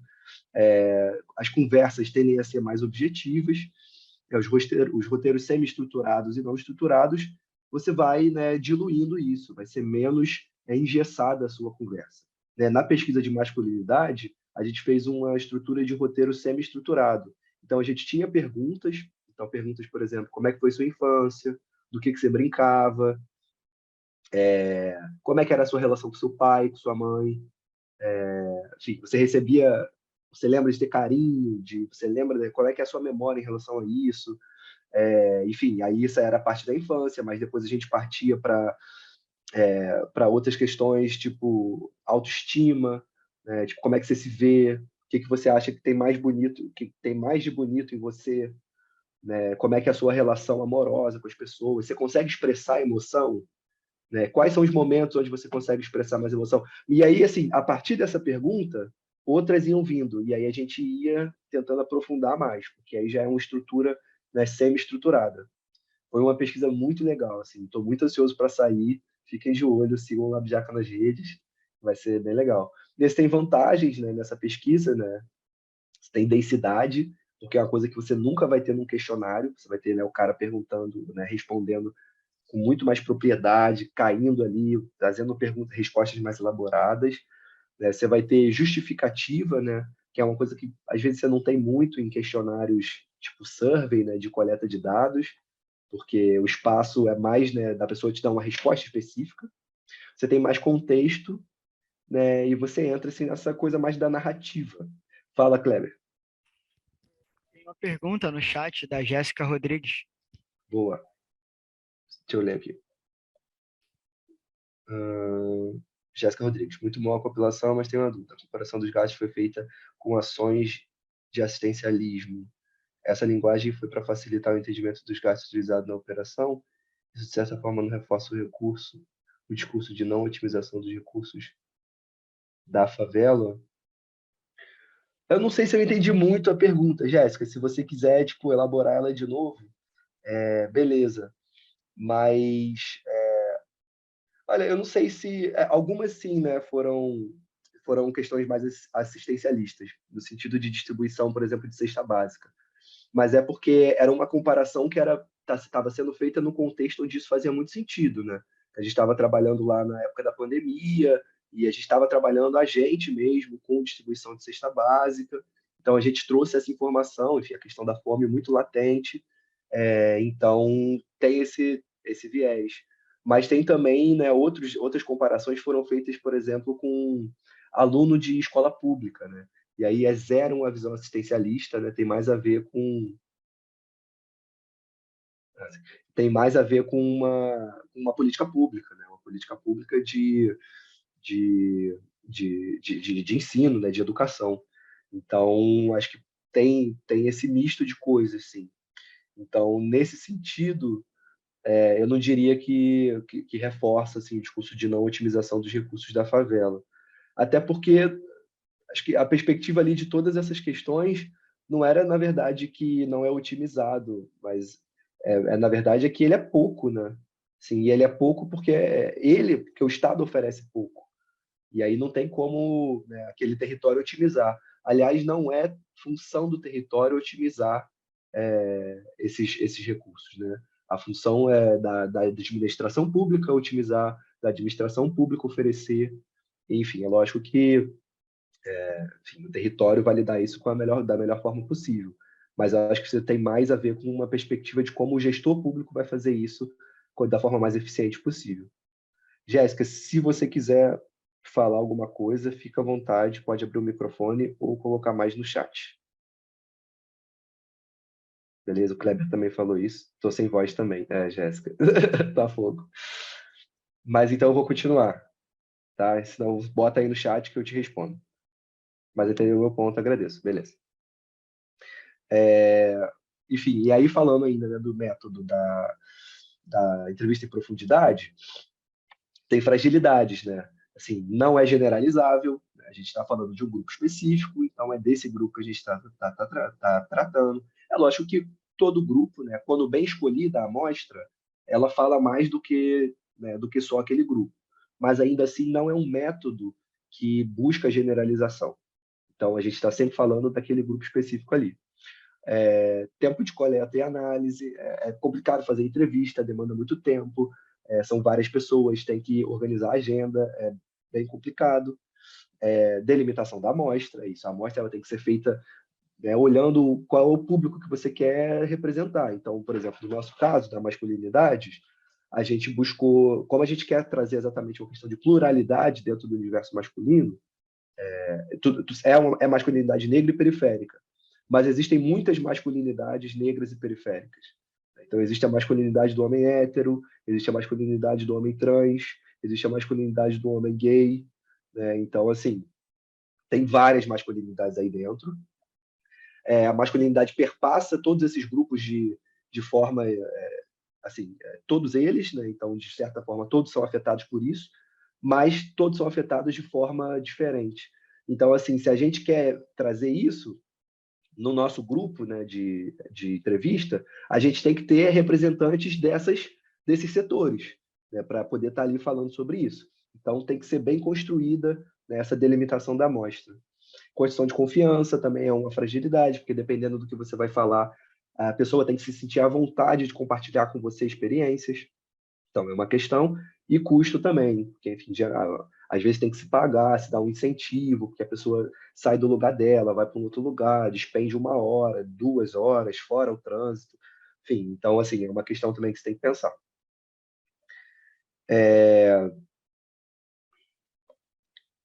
Grupo focal, tá.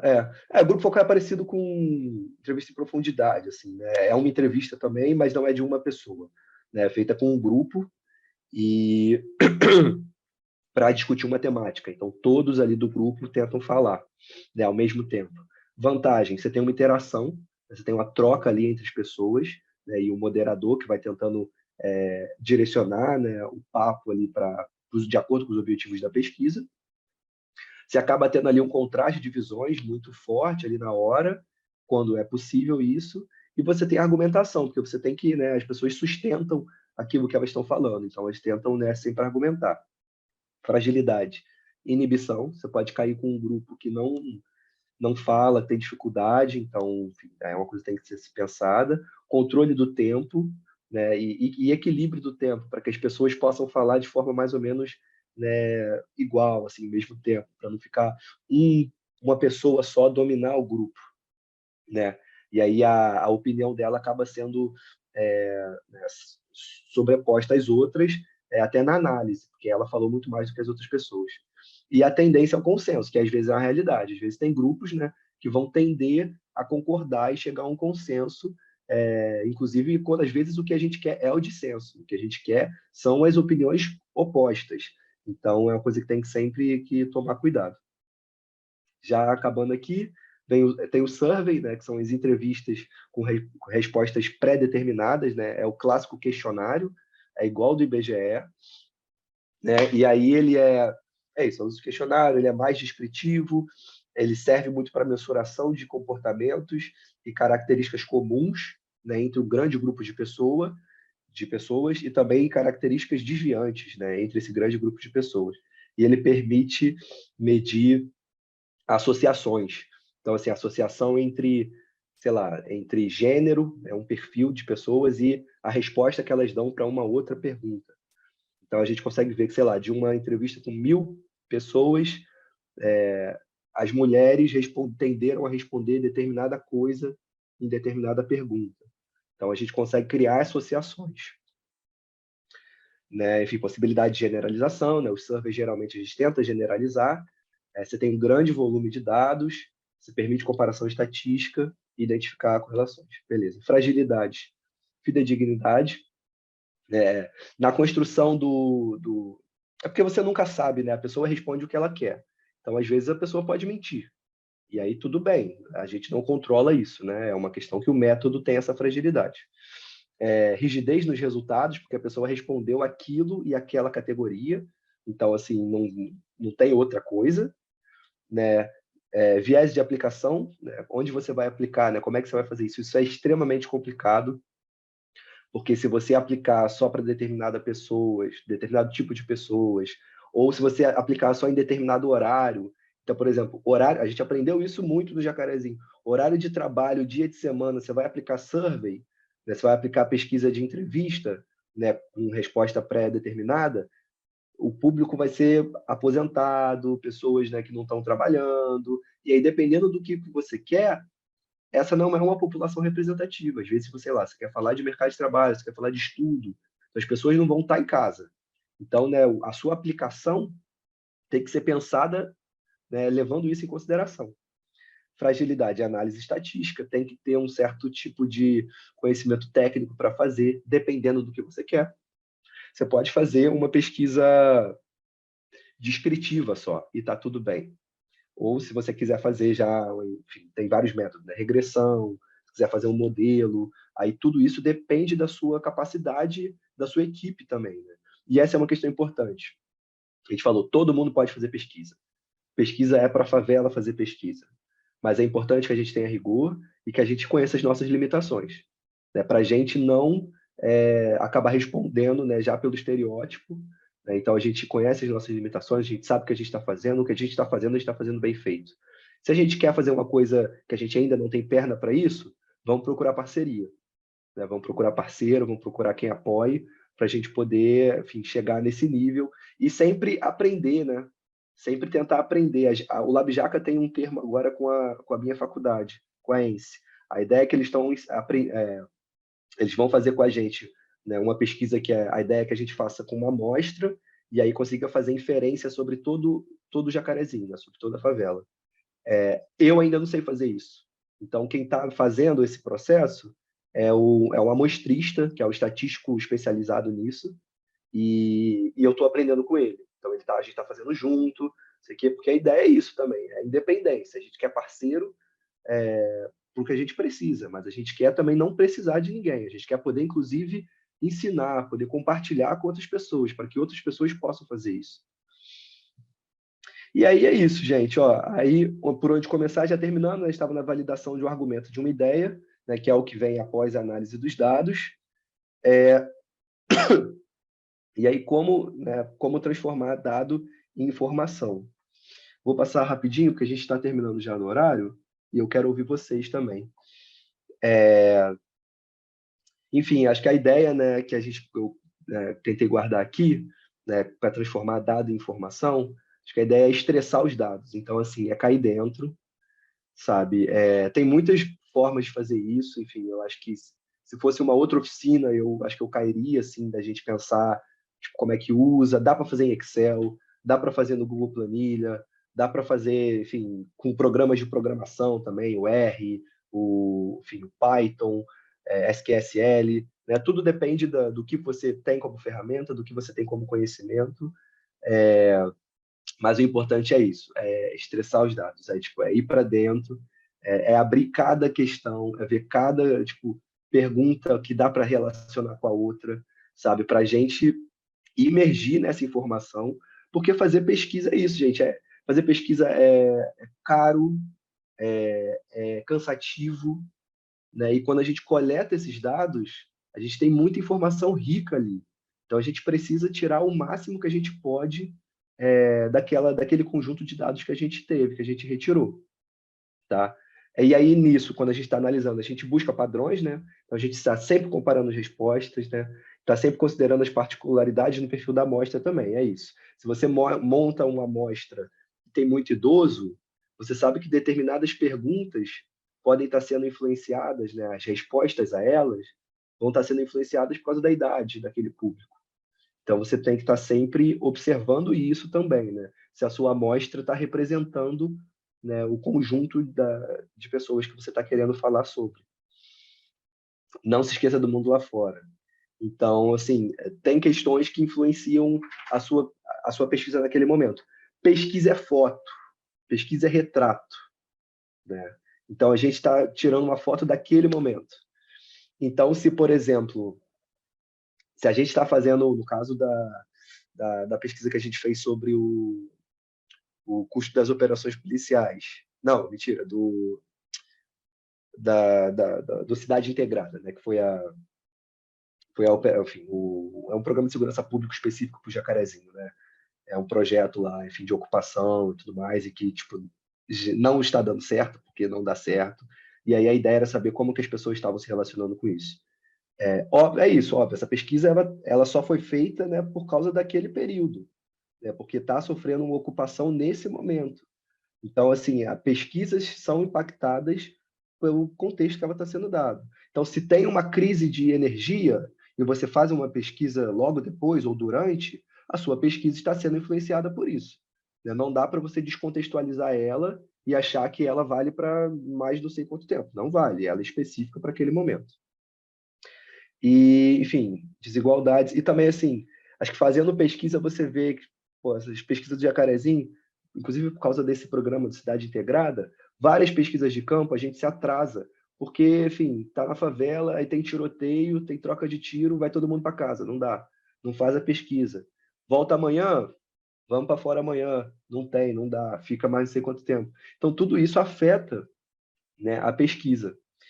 E, enfim, a gente está sempre buscando aí, vai, Kleber.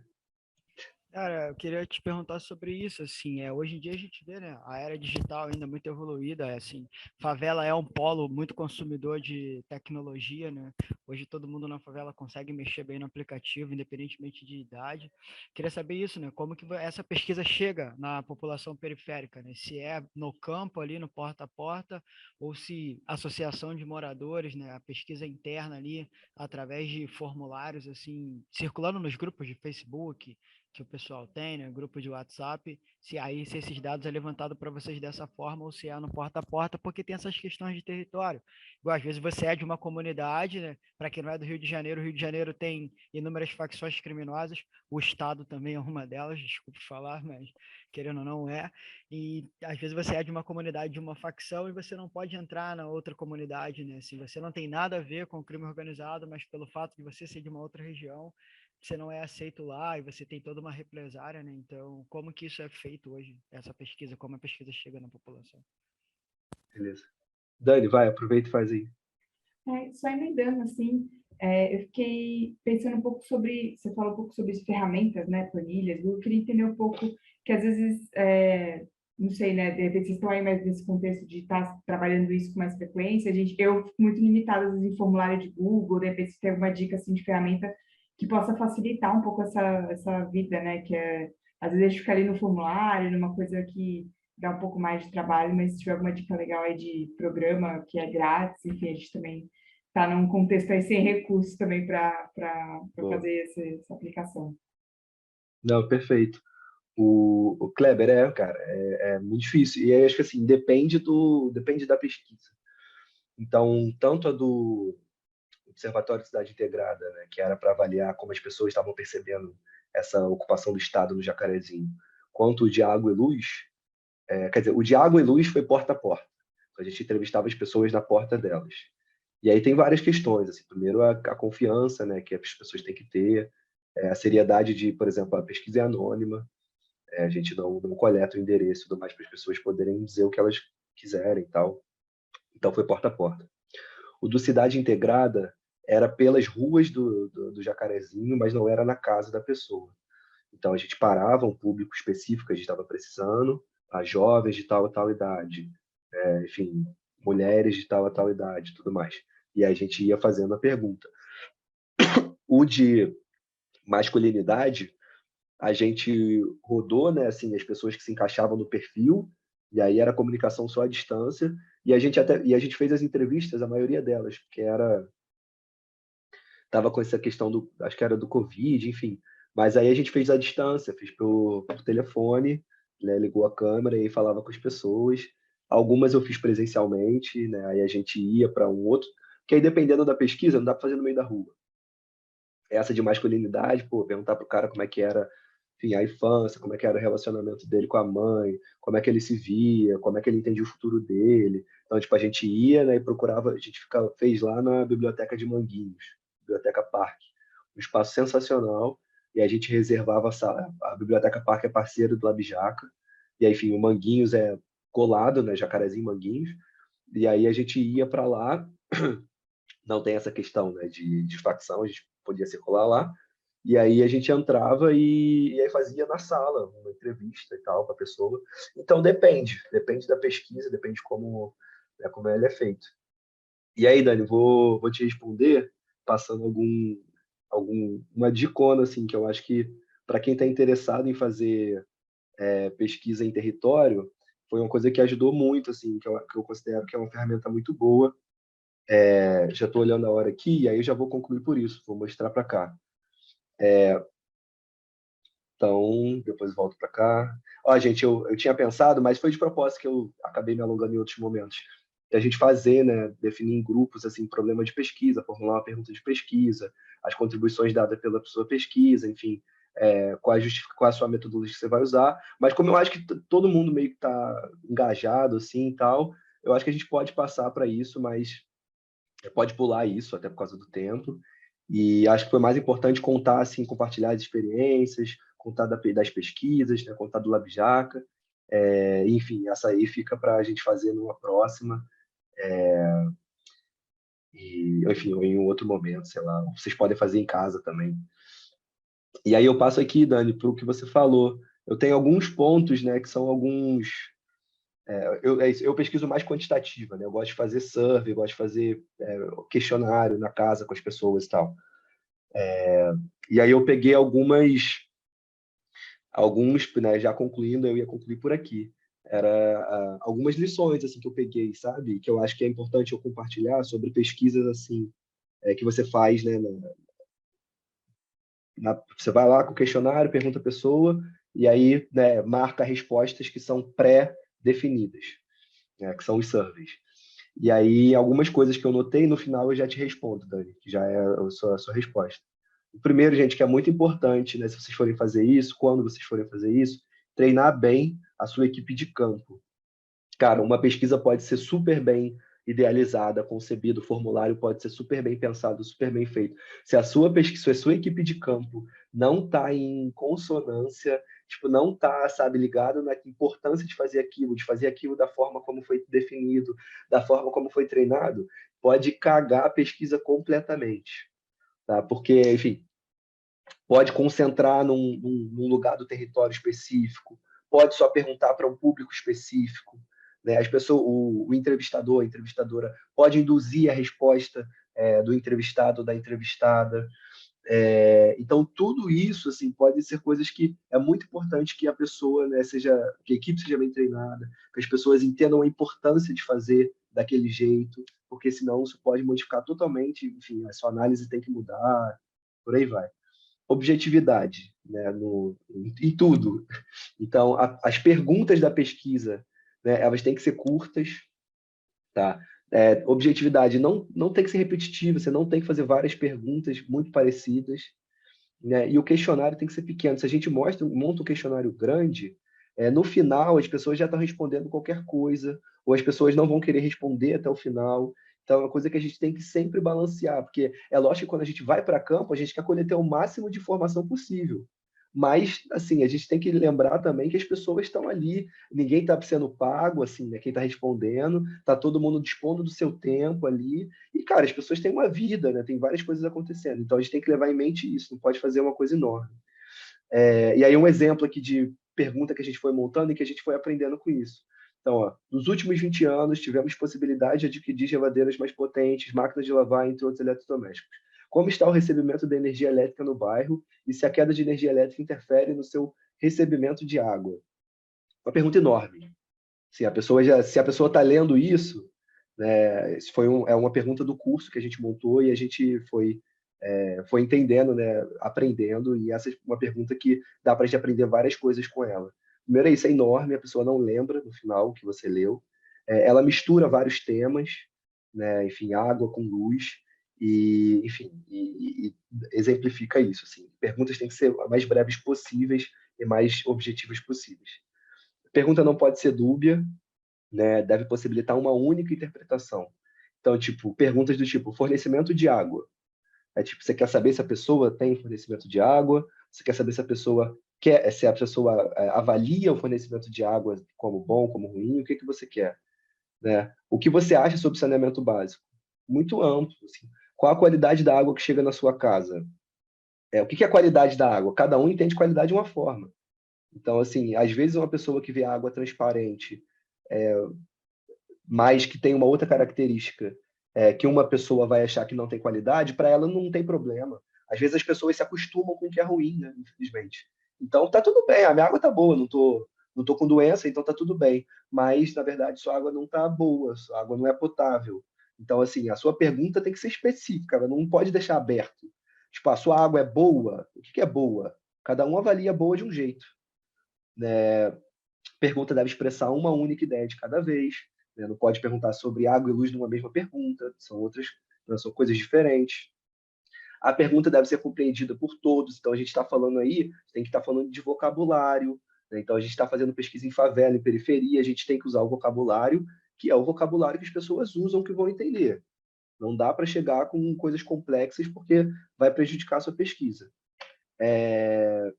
E, enfim, já chegando para o final, para o que a Dani tinha me perguntado, só uma coisa antes, que é muito importante, gente, na questão de opções de resposta do seu questionário, sempre adicione as opções outro, não sei e não quero responder. E sempre fala para a pessoa de campo para ela marcar. Se a pessoa não quiser responder, para ela marcar como não quis responder. Se a pessoa não digitou, não, falou que não sabe, para marcar como não sabe. Não para ela deixar a pergunta em branco. Porque em muitas perguntas, não sei e não quero responder, são respostas que dão informações para a gente. Então é importante que a gente saiba o que a pessoa respondeu. E quando a equipe de campo não está sendo, enfim, consciente com a importância daquilo, isso passa batido. E aí isso danifica a análise. Tá? Por exemplo, qual o preço da sua última conta de água? Uma coisa é a pessoa responder não sei, outra coisa é a pessoa responder que ela não quer responder. Sabe? Então, tudo isso depende da gente fazer, né, isso bem, pensar nessas opções de resposta e colocar sempre essas opções. E aí eu vou para a dica da Dani, que eu queria dar, que é uma dica de ferramenta, que é o Kobotobox. Vocês estão vendo minha tela, né? Não?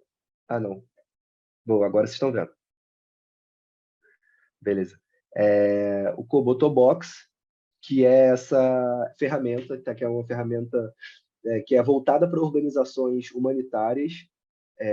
Ela é gratuita, ela funciona quando a gente vai fazer pesquisa de campo sem internet, o que é ótimo, né? Porque você não precisa estar ligado à internet, né? Você cria o formulário, né? E aí é super dedutível, assim. Você entra, vai mexendo e é de boa. Tem vídeos na internet para aprender a fazer. E aí você monta um questionário, tá? E aí ele gera, né? Você monta o questionário, né, no aplicativo que é o site, e ele gera uma versão que é para celular, para Android. Então você anda na rua, você baixa o formulário quando você está com internet, você vai para o favela, vai para onde você for fazer a pesquisa, faz toda a pesquisa, no final do dia você voltou para casa ou foi para uma área onde tem internet, você sobe os questionários.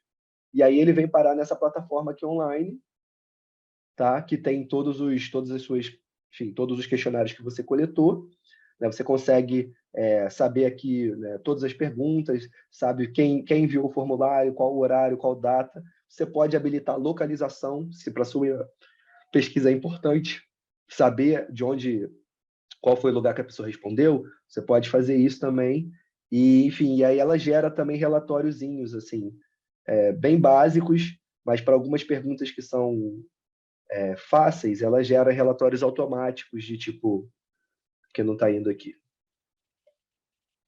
Aqui.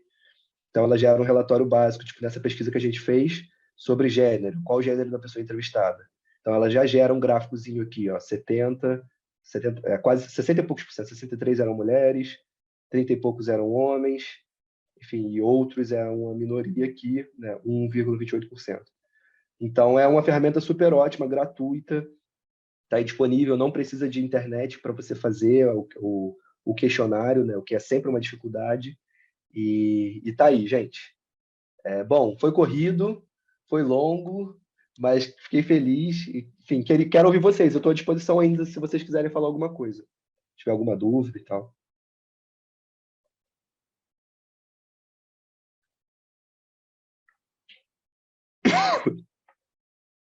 Ai, cara, da minha parte eu vou só agradecer, porque eu acho que deu uma iluminada em algumas questões que a gente está enfrentando lá, principalmente essa dica da ferramenta.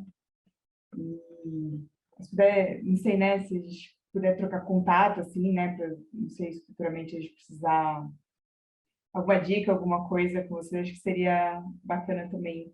E vou acompanhar o Demorou. Lab Jaca também para ver o que vocês estão produzindo, que eu acho que é uma inspiração. Trampo muito, muito da hora que vocês estão fazendo, que eu acho que dá para a gente pensar como levar isso para outros lugares mesmo, né?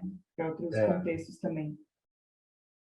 show, Dani. Gente, botei meu e-mail aí no chat, se vocês quiserem, me manda um e-mail, enfim.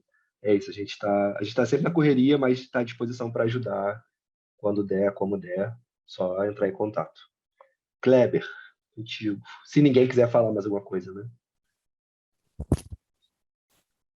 Olha agora o cálice para até amanhã. Não, tem mais alguém? Pode levantar a mão. A gente já tem mais alguns minutinhos aqui ainda, só para poder a gente fazer esse encerramento também, ouvir um pouco da voz de todo mundo, assim, de quem se sentir à vontade, né? Quem quiser aí pode dar uma faladinha, e aí a gente já segue já para o encerramento dessa conversa maravilhosa.